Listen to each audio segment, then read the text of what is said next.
You know that feeling when you tell a story you think is absolutely hilarious, but it just falls flat? Yeah, we've all been there. But here's the good news. Telling a great story is a skill you can actually learn. It's not about having the wildest life, it's about having the right tools. And today, we're going to open up that Storyteller's Toolkit. Think about the best story you've ever heard. Seriously, what made it so good? I bet it wasn't just the plot, right? It was the way the storyteller painted a picture with their words, the way they built up the suspense, the way they made you feel like you were right there with them.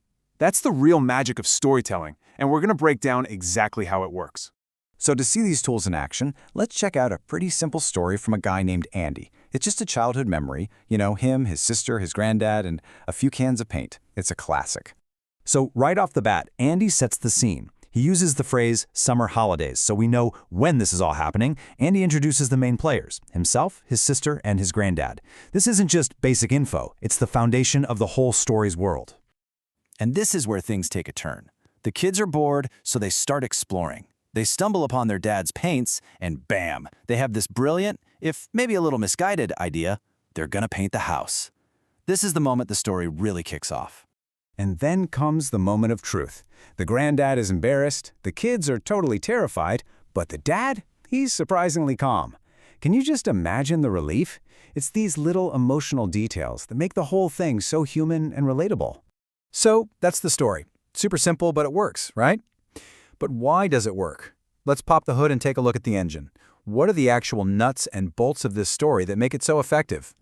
So what's the secret sauce here? It's not just the funny image of two little kids painting a house. It's the way Andy tells the story. He's using a set of simple but really powerful tools that give it structure, emotion, and flow. And we're about to show you exactly what they are. Turns out, we've spotted 3 key tools in Andy's Storyteller's Toolkit. First, it's the way he uses different past tenses to paint the picture. Second, it's the specific adjectives he uses to make the feelings come alive. And third, it's the connecting words that guide us through the story so smoothly. Let's take a closer look at each one. Okay, first up, narrative tenses. Think of them like different camera angles you can use when you're telling a story. You can pull back for a wide shot to set the scene, or you can zoom way in for a close-up on the action. It's all about picking the right tense for the right moment to make your story feel totally alive. So how does this actually work in practice? Well, check out the examples on this slide. My granddad was looking after us is what we call the past continuous. It sets the scene. It's the background stuff that was already happening. But we went into the garage. That's the past simple. That's a main event. It's what moves the story forward. See? One creates the world, and the other creates the action in that world. And then you've got the past perfect. This is kind of like your secret weapon for telling stories that aren't in perfect chronological order. It's like a flashback button in a movie. It lets you jump back in time to give some crucial backstory, like how Jane had fallen off the train before she woke up, and then you can jump right back to the main action without confusing anyone. Super useful. All right, so we've got our structure down. Now it's time for the really fun part, adding the color. Stories are all about feelings, and we're about to show you a simple little trick that'll make your story so much more emotionally powerful. Okay, take a look at these two images. On the left, the woman is saying, "I'm bored." But on the right, the lecturer is being described as boring. What's the difference? Can you see the pattern? It's all about who is feeling the emotion versus what is causing that emotion. So here's the rule, and it's a game changer. Words ending in ed describe the person's feeling, and words ending in ing describe the thing that is causing the feeling. Just think of it like this. I am bored because this lecture is boring. It's a simple trick, but it makes your storytelling way more precise. Let's try this with Andy's story. The kids were frightened. The situation was embarrassing. The dad was surprised, and the memory itself is amazing. Now it's your turn. Think of a time you were excited about something. Was the event exciting, or were you excited?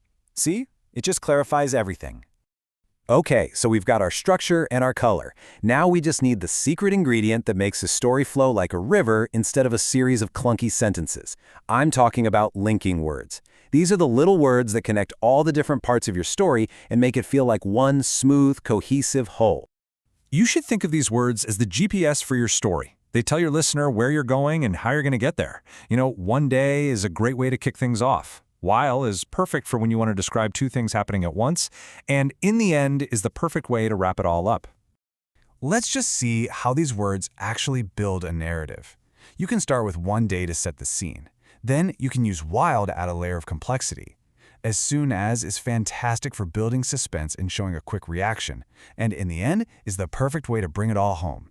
See how they all work together to create a smooth, logical story? So there you have it, the Storyteller's Toolkit. You now have everything you need to tell absolutely amazing stories. So what are you waiting for? Get out there and start sharing your stories with the world. Seriously, everyone has a story to tell. I'll never forget the time I tried to bake a birthday cake and accidentally used salt instead of sugar. I mean, it was a disaster at the time, but now it's one of my favorite stories to tell. So what's your story? Just pick one and start telling it. So you've got the tools, you've got the stories. Now all you have to do is put them together.